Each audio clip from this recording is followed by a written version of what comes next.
बिस्मिल्लाहिर्रहमानिर्रहीम। अचानक ट्रक के सामने आने से रोहेल साहब ने बाइक साइड से निकाली थी। ये आपकी गाड़ी के साथ ट्रक की टक्कर होते होते बची थी। उसने गाड़ी का स्टीयरिंग तेजी से दाएं जाने मोड़ा था। गाड़ी ट्रैक से हट गई थी और चिड़चिड़ाते टायरों के साथ दूसरी साइड हो गई थी। ट्रक निकल गया था। एहाब का सर जोर से स्टीयरिंग पर लगा था और एकदम आंखों के आगे अंधेरा आते ही वो बेहोश हुआ था। बेइंतहा ने गर्दन मोड़े पीछे कितनी देर उसकी गाड़ी आने का इंतजार किया था न जाने, मगर उसके दिल में क्यों उम्मीद थी कि वो शायद पीछे तक आएगा। उसने शायद इसलिए भी गाड़ी का दूर तक ताकुब किया था और फिर थक हार कर रुख मोड़ लिया था। इतना तो उसने भी देखा था कि उसने ट्रक की साइड से गाड़ी निकाल लिया है, मगर उसके आगे क्या हुआ वो देख ही नहीं पाई थी। कुछ देर बाद होश आते वो कराह कर सर से निकलते फोन पर हाथ रखे उठे था। यहाँ वहाँ नजर दौड़ाई थी ना तो उसकी मोहब्बत कहीं दिखाई दी थी और ना ही बाइक। फिर भी सर से निकलते खून के साथ कितनी देर सड़कें इर्द गिर्द की नापता रहा था, क्योंकि शायद कहीं उसकी कोई एक झलक नजर आ जाए। पर खाली झोली बेपरवाह मोहब्बत के दामन में खाली ही रही थी। पास के क्लिनिक से मुझे देर के साथ बैंडेज करवा कर अब उसने गाड़ी करो घर की तरफ मोड़ा था। हैसम नाश्ता कर रहा था जब उसे मुलाजमा ने आकर बताया था कि अरसम उससे मिलने आया है और अरसम आया है, भेजो उसे अंदर। बाहर क्यों रोका? उसने नैपकिन से मुंह साफ करते कहा था, हेलो अस्सलाम वालेकुम। मगर मैं यूँ सुबह सुबह आ गया, एक्चुअली मैं ये देने आया था। असलम सलाम करते कहा था और फिर हाथ में पकड़ा पजल बॉक्स दिखाया था। वो हाँ, ये रात मुझे जुएशा ने कहा था, मैं भूल गया। खैर आओ नाश्ता करो। उसने माथे पर हाथ रखते कहा था, नहीं नाश्ता नहीं मैं करता, बस ये देने आया था और सोचा बोरियों को भी देख लो। उसने यूनिफॉर्म पहने हैसम को देखते कहा था, हाँ श्योर, तुम मिल लो जुएशा से और उसे ये पजल बॉक्स भी दे देना। एक्चुअली इस पजल बॉक्स से वो काफ़ी अटैच्ड है, ये बचपन से ही उसके पास है, बहुत स्पेशल है। ये बाबा ने स्पेशली बनवाया था उसके लिए और अब ये बाबा की अच्छी याद बनकर उसके साथ है। हैसम ने आखिर दुख से कहा था, क्या मतलब? मैं समझा नहीं। हर सामने ना समझ से कहा था, बाबा की डेथ हो चुकी है और लास्ट मिनट पर बाबा ने ये उसे पकड़ाया था। आखिरी लम्हा है इस पजल बॉक्स पर बाबा का। हैसम ने दुख भरी मुस्कुराहट चेहरे पर सजाते कहा था, ओ आई एम सॉरी। अरसम ने चेहरे पर दुख सजाते कहा था, हैसम बेटा तैयार हो। मिसेज दुराब ने आते कहा था, अस्सलाम वालेकुम आंटी। अरसम ने मिसेज दुराब के आते खड़े होकर सलाम किया था, वालेकुम अस्सलाम, कैसे हो बेटा? उन्होंने इसका कंधा थपते कहा था, ये आपकी मामा? अरसम ने हैसम से पूछा था, हाँ नहीं, ये मेरी दादू हैं, the ever young and green Mrs Durab, मामा नहीं है उनकी। और बाबा की एक साथ डेथ हुई थी। है दादू, ये अरसम है, सुल्तान इंडस्ट्री के उनका बेटा, सवेरा रंधावा का भतीजा। उसने मिसेज दुराब के पास जाते उन्हें कंधे से पकड़ते कहा था, ओ आई एम सॉरी आंटी। वो आंटी नहीं, दादू बोल सकती हो तो मुझे। अरसम बेटा, उन्होंने उसे बैठने का इशारा करते कहा था, जी। उसने मुस्कुराकर बैठते कहा था, एक्चुअली अरसम मेरी ड्यूटी है, मुझे निकलना है एक केस के सिलसिले में और दादू की भी मीटिंग है। तुम जुएशा से बुनी से मिल लो, डोंट माइंड यार, जानना ज़रूरी है। उसने अपनी कैप पहनते कहा था, नो नो इट्स ओके, अगर आप कहते हैं तो मैं फिर कभी आपकी मौजूदगी में बोनिया से। नहीं बेटा, कैसी बातें कर रहे हो, घर के बच्चे हो तुम और सवेरा से तुम बहुत बार बात भी हुई मीटिंग्स में और घर के बच्चे पर बेइतबारी मुमकिन ही नहीं। मिसेज दुर्राब ने उसकी बात काटते कहा था, okay but see you so इंशाल्लाह। ऐसम ने उसके गले लगते कहा था, नसरीन खाला अरसम को जुएशा का कमरा दिखा दे। नसरीन से कहना वो मिसेज दुराब को लेकर निकला था। सर ये जोशी बेटा का रूम है, आप मिल लें, मैं आपके लिए जूस भिजवाती हूँ। नसरीन उसके कमरे के पास छोड़कर उसे पलटी थी। वो पजल बॉक्स हाथ में लिए उसके कमरे के बाहर खड़ा था और 2 बार नाक भी कर चुका था, मगर दरवाज़ा नहीं खुला था। उसने हल्की सी नाप घुमाई तो दरवाज़ा खुलता चला गया। कमरे में पहला कदम रखते ही उसे ऐसा लगा जैसे वो किसी बटरफ्लाई लैंड में आ गया। दीवारों पर जा बजा रंग बिरंगी LED बटरफ्लाइज जगमगा रही थी। उसी थीम को मद्देनजर रखते हुए छोटी छोटी जूनू लाइट्स जगमगा रही थी। शायद ये वही कमरा था जिसे उस दिन ओशन ने देखने की ख्वाहिश की थी। दीवारों पर ओशन के पोस्टर लगे थे। बेड के बिल्कुल सामने एक ऐसी पेंटिंग्स पोर्ट्रे हुई थी जिसमें उदास लड़की ओशन के बहते पानी के पास बैठी हुई है और उस पानी पर बहुत सारे जुगनू जगमगा रहे होते हैं। उसने कमरे की सजावट को दिल से सराहा था।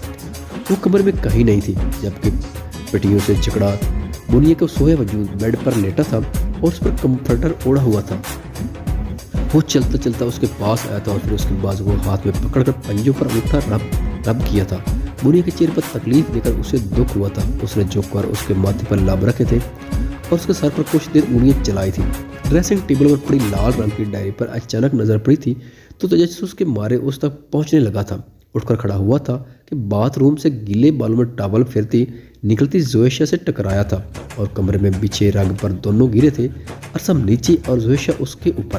گیلے نم بالوں سے نکلتی بوندیں اس کے چہرے پر گری تھی اور بال بھی گیلا گیلا معطر خوشبوؤں سے لپٹا نازک وجود اس کی آغوش میں تھا، جبکہ اس کی کمر پر ارسم کا مضبوط ہاتھ بڑھا کر اس نے اس کے گلے بال چہرے سے ہٹائے تھے، پھر اس کو جھیل جیسی گہری آنکھوں میں دیکھا تھا۔ خوف کے علاوہ کچھ نظر نہیں آیا۔ بڑی گھنی لمبی مڑی پلکوں کی باڑ میں آپ یہاں، اس نے اس کے ہاتھ پر سینے پر ہاتھ رکھ کے اٹھنا چاہا تھا، جب اس کے گلے میں موجود نازک پینڈنٹ اس کی شرٹ کے بٹن کے ساتھ اٹکا تھا اور وہ اٹھنے کی ناکام کوشش کرتے ہوئے پھر سے اس کے سینے پر گری تھی۔ ارسم گہرا مسکرایا تھا، اس کے نازک وجود کو خود میں محسوس ہوتے دیکھ میں یہ زویشہ نے نازک ہاتھوں کی انگلیوں سے بینڈیٹ کھینچا تھا۔ ویٹ یار ٹوٹ جائے گا، اتنا تو نازک ہے تمہاری طرح۔ اپنے جذبات پر قابو پاتے اس کو لے کر اٹھاتے بیٹھتے ہوئے کہا تھا اور پھر اس کے ہاتھ پر ہاتھ رکھا تھا کہ وہ ہاتھ پیچھے کھینچ گئی تھی۔ بلا وجہ ہی اس کی دھڑکنیں بے ترتیب ہوئی تھی اور سانسیں گہری۔ اس کی سانسوں کی گونج کو قریب سے سنتے ارسم نے اس کا پینڈنٹ اپنے بٹن سے نکالا تھا۔ بھیگی شرٹ بے ترتیب ہوئی تھی گرنے سے اور پھر کھلے نم بال بھی بے ترتیب۔ اس نے فوراً اٹھ کر بیڈ پر پڑا دوپٹہ پکڑ کر خود پر پھیلایا تھا۔ آپ یہاں کیا کر رہے ہیں؟ بالوں کو جلدی سے رول کرتے کہا تھا اس نے۔ ڈرتے ہوئے گونیے کو دیکھنے آیا تھا اور کچھ سوال پوچھنے کچھ بتانے۔ اس کو بال رول کرتے دیکھ ماتھے پر بال پڑے تھے ارسم کے۔ جی گونیا ابھی ٹھیک ہے، میری بات مکمل نہیں ہوئی، ابھی سخت لہجے میں بات کاٹی تھی۔ یہ تمہارا پزل باکس، بیڈ پر پڑے پزل باکس طرف اشارہ کرتے ہوئے اس نے کہا تھا۔ یہ کب، کیوں اور کس نے کیا؟ اس کا ہاتھ پکڑ کر اس کے جھٹکے سے بال کھول کے اسے ڈریسنگ مرر کے پاس لایا تھا اور پھر اس کی گردن سے دوپٹہ کھینچ کر پرے پھینکتے اس کی گردن پر بنے بی کی طرف اشارہ کرتے کہا تھا۔ اس کی جرات، اس کی سخت گرفت اپنی گردن پر نیچے پڑے دوپٹے کو دیکھ کر اس کے لہجے کی کاٹ سن کر وہ خوف سے سہمی تھی اور ٹانگیں کانپی تھی۔ میں وہ شٹ اپ ہے، بکری کی طرح ممینا بند کرو، جسٹ ٹیل می یہ کس نے لکھا ہے؟ یعنی کیوں کل سے اسے ہضم نہیں ہو رہا تھا؟ پتہ نہیں 24 گھنٹے کیسے گزار آیا تھا وہ یہ جانے بغیر۔ منگیتر، میرے منگیتر کا نام بی سے پتہ نہیں کیا ذہن میں آیا کہ وہ بول اٹھی، ہاں منگیتر، مگر تمہارا منگیتر شوہر مجازی خدا تو میں ہوں، اس نے فلک شگاف کہہ لگاتے کہا تھا۔ زویشہ نے بے یقینی سے اس کے ہنستے چہرے کو دیکھا تھا۔ او بی بی، ایک بات کان کھول کر سن لو، آج کے بعد مجھے یہ تمہارے شاہرگ کے پاس نظر آیا تو حشر بگاڑ دوں گا تمہارے جسم کی ایک ایک باریک نس پر ارسم سلطان چودھری کی ایک دردناک داستان اپنے ہاتھوں سے لکھے گا۔ اس کے منہ کو دبوچتے کہا تھا۔ پھر ڈریسنگ پر پڑی کاجل کی ڈبی اٹھا کر وہ کاجل اس بی پر لگا دیا تھا اور وہ جگہ وہاں سے کالی کر دی تھی۔ زویشہ زخم کچا ہونے کی وجہ سے درد سے بل بلا اٹھی تھی، آنکھوں سے آنسو کا جھرنا بہہ نکلا تھا۔ میری قیمتی رائے ہے تمہارے لیے، ان کو سنبھال کر رکھو، کام آنے والے ہیں بہت تمہارے۔ ویسے بھی اب تمہارا یہ سو کولڈ منگیتر تمہارے کیے کالے طبے سے بڑھ کر کچھ نہیں رہنے والا۔ آنسو کو ہوا میں اڑاتے طرز مارتے کہا تھا۔ سنا تھا ماں باپ کا بویا اولاد کاٹتی ہے، مگر تمہاری حالت دیکھ کر ایسا لگتا نہیں کہ تم ان کا بویا تھوڑا سا بھی کاٹ سکو گی، بلکہ اس سے پہلے انا للہ ہو جاؤ گی۔ صوفے پر بیٹھ کر ٹانگ پر ٹانگ رکھ کر اس نے بھویں مسکراتے کہا تھا، کچھ کہو گی نہیں؟ اس کو خاموشی سے آنسو بہاتے تھر تھر کانپتے دیکھ اس نے اشارے سے پوچھا تھا۔ خیر اچھا ہے، چپ چاپ میرے لاوے کو سہ بک بک کرو گی بھی تو بدلے میں کیا ملے گا؟ ڈبل ظلم۔ اب سے میرے ہر حکم کو مانو گے تم، پریکٹس سمجھ کر۔ یہاں ہو میرے پاس، ہنستے ہوئے اپنی تھائی کی طرف اشارہ کرتے اسے بلایا تھا۔ جاؤ یہاں سے۔ اس کا اشارہ دیکھ کر چہرے پر غصہ لاتے وہ دھاڑی تھی۔ آواز آہستہ، کس بات پر اچھل رہی ہو جو آج رہنے دیتا ہوں، بلکہ آج کے ہی دن یعنی ہمارے ولیمے کی صبح تمہارے منہ سے انکار نہ سنوں میں۔ 8 دن بعد تم ارسم سلطان چودھری کی ملکیت ہوگی۔ اس کے انکار پر وہ جسم میں اس نازک وجود کے پاس پہنچا تھا، کمر میں ہاتھ ڈال کر اس کی گردن کو دبوچا تھا اور اسے کان کے پاس گھبرایا تھا۔ دوپٹہ لو اور حالت درست کرو اپنی، اس نازک وجود کی رہنائیوں سے 8 دن بعد الجھوں گا، بھاگ ہونے کے لیے تیار رہنا، ایسا جلاؤں گا کہ بسم ہو جاؤ گی۔ اس کو جھٹکے سے چھوڑتے اس کی طرف اس کا دوپٹہ اچھالتے وہ رکا نہیں تھا۔ سر جوس۔ اس کے باہر نکلتے ہی ملازمت جو جوس لا رہی تھی اس کو پکارا تھا، مگر وہ کسی بھی بات کا جواب دیے بغیر مڑ گیا تھا۔ بابا یہ کیسی آزمائش ہے میرے ساتھ ہی؟ کیوں؟ آخر ایسا کون سا گناہ ہو گیا ہے مجھ سے؟ بیڈ پر پڑا پزل باکس اٹھاتے اپنے سینے سے لگاتے وہ ہچکیوں سے رو پڑی تھی۔ کیا میری ذات اتنی بیکار ہے کہ ہر کوئی آ کر مجھے رون جاتا ہے جانوروں جیسا سلوک کر کے؟ بابا آپ کیوں چلے گئے؟ آپ کو ایسے ہی سفاک انسانوں نے مارا تھا اور اب یہ میرے پیچھے بھی وہ بیربل اور اب یہ ارسم کس کس سے بچاؤں خود کو؟ بیڈ پر دو رہی ہوتی وہ نڈھال پڑی رونے لگی تھی۔ بیربل کو وہ نہیں بتا سکتی تھی ہیثم کو، مگر وہ ارسم کا بتا سکتی تھی۔ اس نے روتے ہوئے سوچا تھا اسے اب ارسم سلطان چودھری کی شکل بھی نہیں دیکھنی تھی۔ وہ اس کا پزل باکس دے گیا تھا، اس کے لیے یہی بہت تھا۔ مگر اس نے کہا وہ مجھ سے شادی نہیں، میں انکار کر دوں گی بھائی کو، جب پوری بات بتاؤں گی بھائی کو تو وہ کبھی بھی میرا اس کے ساتھ نکاح نہیں کرے گا۔ اس نے آنسو صاف کرتے تیل میں مصمم ارادہ کیا تھا۔ پھر گھڑی پر ٹائم دیکھا تھا، دن کے 12 بجنے والے تھے۔ منتہا کی بارات 6 بجے کی تھی۔ اسے اس کی طرف جانا تھا۔ خود کو نارمل کرتی وہ اٹھ بیٹھی تھی۔ پوری رات وہ ایک لمحے کے لیے بھی نہیں سوئی تھی۔ ساری رات صبح پر ٹانگیں کٹھی کیے بیٹھی، بلیک کافی کے کتنے کپ اپنے اندر انڈیل چکی تھی۔ ہیثم کے لفظوں کی چابک سے اس کا پور دکھ رہا تھا۔ لفظ تھے کہ تازیہ نے چاہ کر بھی بلا نہیں پا رہی تھی۔ اپنی کردار کشی، اپنی پامالی کو، اس کی آنکھوں میں اوپری اپنے لیے نفرت کو، اس کی سانسوں کی تپش کو، اس کے لفظوں کی بے باکی کو لاوے سلگ رہے تھے۔ آگ کے طوفان اٹھ رہے تھے فہا کے وجود میں سے۔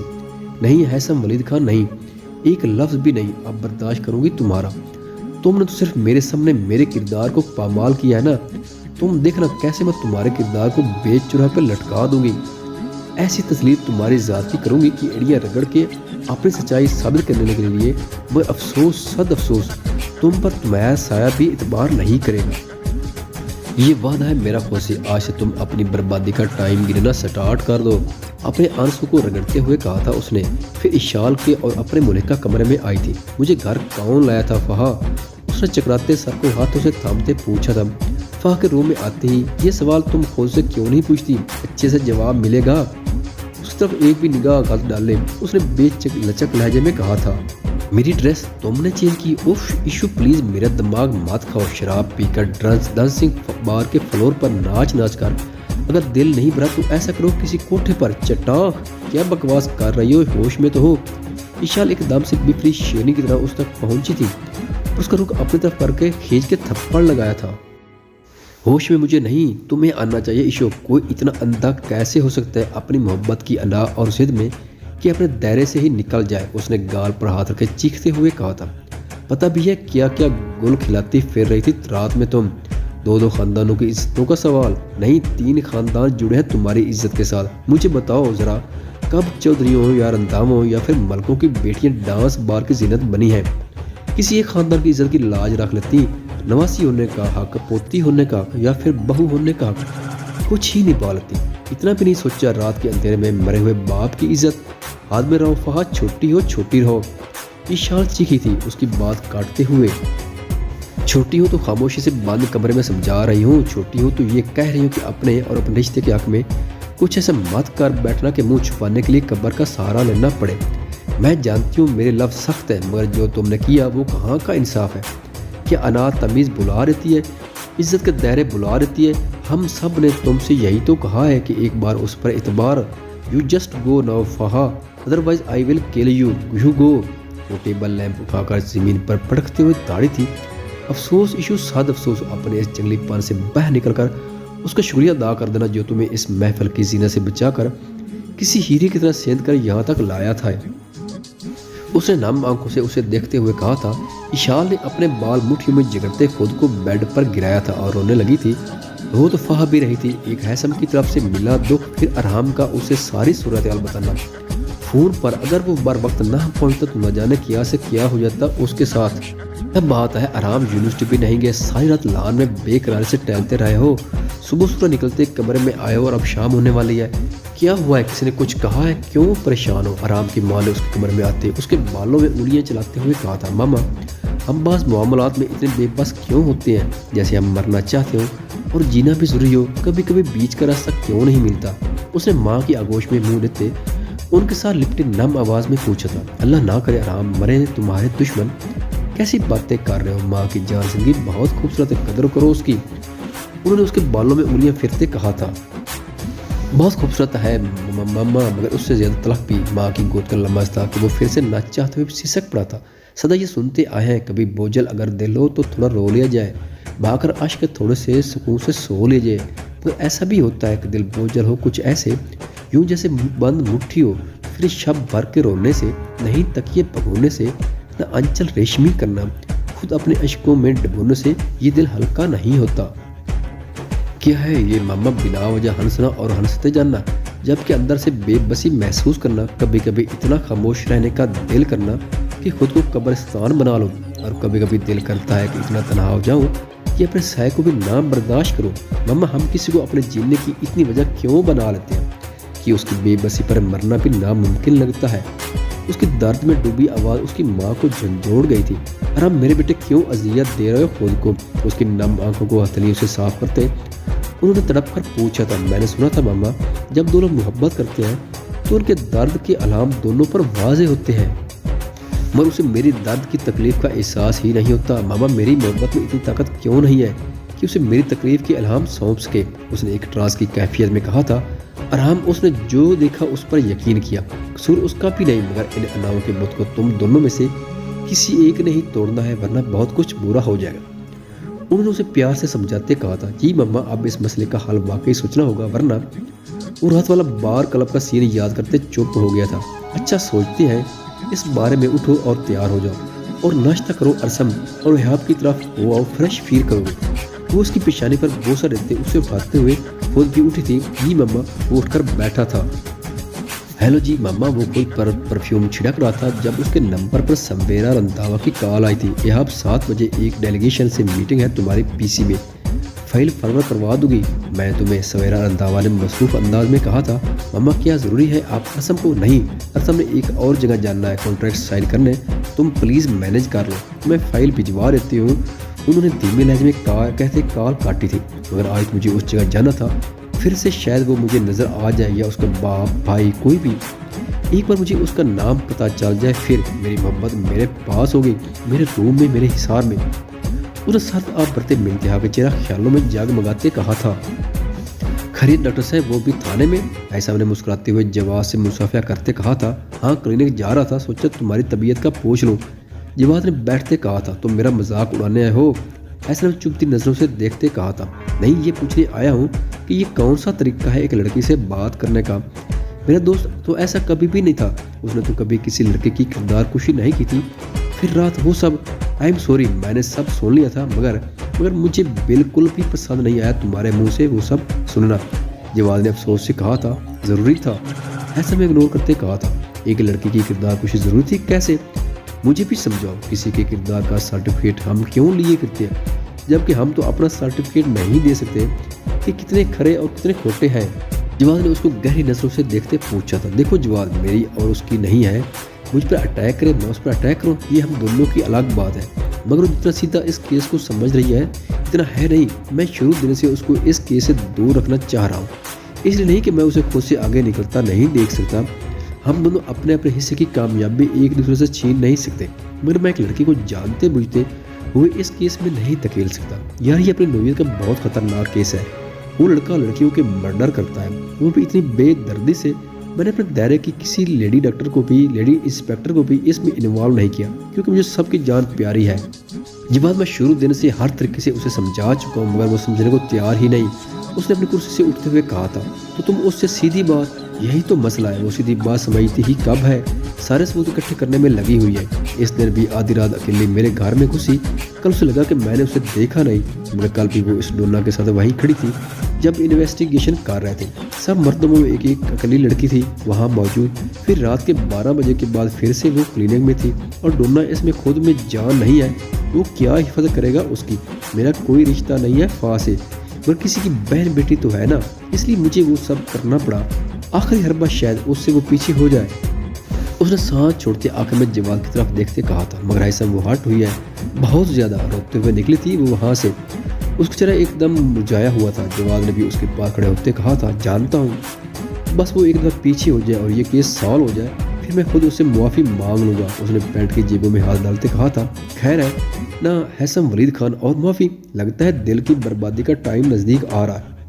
जवान उसे कांधा मारते हुए कहा था। बकवास ना कर, हर वक्त फजूल गोई, बता क्या मंगवाऊँ, चाय या कॉफ़ी?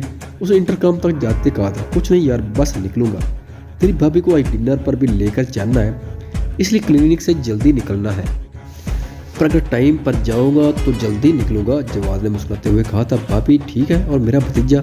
हैसम ने पूछा था। सब फिट है, लगा हुआ चक्कर किसी दिन उसके साथ घर पर? जवाब ने हाथ मिलाते कहा था। श्योर, ज़रूर, हैसर ने भी मुस्कुराते हुए कहा था। और जवाद चला गया था। वो हट हुई थी यार बहुत। जवाद के जुमले उसके कानों में गूंजे थे। वो खुद भी पूरी रात बेताब रहा था। उसका आंसू से तार चेहरा उसकी आंखों के सामने आता रहा था। फिर उसके चेहरे पर दर्द, उसकी किरदार खुशी पर उसका टूटना, उसके सख्त लफ्जों से उसकी रूह का छनी छनी हो जाना, फिर उसके होंठों की करीबी एक पहाड़ बना था। उस वक्त वो उसकी इतनी नज़दीकी पर खुद पर पहरे बिठाए कैसे उसके नाज़िर जान को कुर्बत पर नफी करते उसने उसे पूरे परे धकेला था। वरना दिल तो चाह रहा था कि थाम ले इन लम्हों को और मुकीद हो जाए इस सब में। सब कुछ याद करते उसने खुद को कंपोज करते पॉकेट में सिगरेट और लाइटर निकाल कर सिगरेट सुलगाई थी। सॉरी फा, सबके लिए तुम फा होगी, FSC होगी, मगर मेरे लिए फा हो एक अच्छी लगी, उसने सिगरेट होंठों तले दबाते कहा था। माशाल्लाह बहुत बहुत प्यारी लग रही हो। ब्यूटिशियन के तैयार करने के बाद जब सुरेश ने उसे देखा तो खुशी के मारे उछल ही पड़ी थी। फिर उसकी पेशानी पर लाभ रखे थे। अल्लाह पाक बहुत बहुत अच्छा नसीब करे तुम्हारा बैंड की, आंखों में आंसू लाते उसके गले लगते कहा था। चले रोहेल अंकल, काफ़ी कॉल्स आ चुकी हैं, उसने मिनत्या को उठाते कहा था। वो भी उसका हाथ थामे उठी थी। पार्लर में लगे शीशे में अपना अक्स देखा था। रेड ब्लड लहके में सजी संवरी होशरुबाद दुल्हन खड़ी थी। हाथों में बार-बार कर कांच की चूड़ियां, भारी भरकम जेवर, सुर्ख लिपस्टिक, डार्क मेकअप, पर क्या कुछ नहीं था, सब कुछ परफेक्ट था। मगर क्या उसका दिल परफेक्ट था? आईने में खुद के साथ खड़े एहाब को तस्वर किया तो खुद की ही नज़र उतारने का दिल चाहा, मगर फिर जब मुअज़्ज़िम हुसैन को तस्वर किया तो दिल दहल गया, आंखों पानियों से भर गई। काश रात तुम मेरे पीछे घर आते और कहते के साथ मेरे चलो, बाबा से मुझे अपने हक में मनवा लेते, मुझे यहाँ से दूर ले जाते। उसने तड़प कर सोचा था, मगर तसव्वुरात और ख्यालात पर किसी के इख्तियार है ना सोचों पर पहरा। सोचों की ख्यालात की दुनिया होती तो मन पसंद है, मगर जब इसमें से इंसान निकलता है तो सिवाय तकलीफ के कुछ हासिल नहीं होता। जोशा की लाई गई गाड़ी में बैठी वो बहाल की तरफ जा रही थी। बुढ़िया को किसकी निगरानी में छोड़ा है? उसने गाड़ी में बैठे पूछा था। नसरीन खाला के पास, बस तुम्हारा निकाह होती ही मैं निकलूंगी। जोशा ने उसका मांग टीका ठीक करते कहा था। तुम रुखसती नहीं देखोगी? मिनत्या ने अपने गोल नथ के मोती को होंठ से परे करते कहा था। बोलो मत यार, लिपस्टिक खराब हो जाएगी और मैं नहीं देख पाऊंगी, ना मैं कल आ पाऊंगी, क्यों कल मामा बाबा की बरसी है।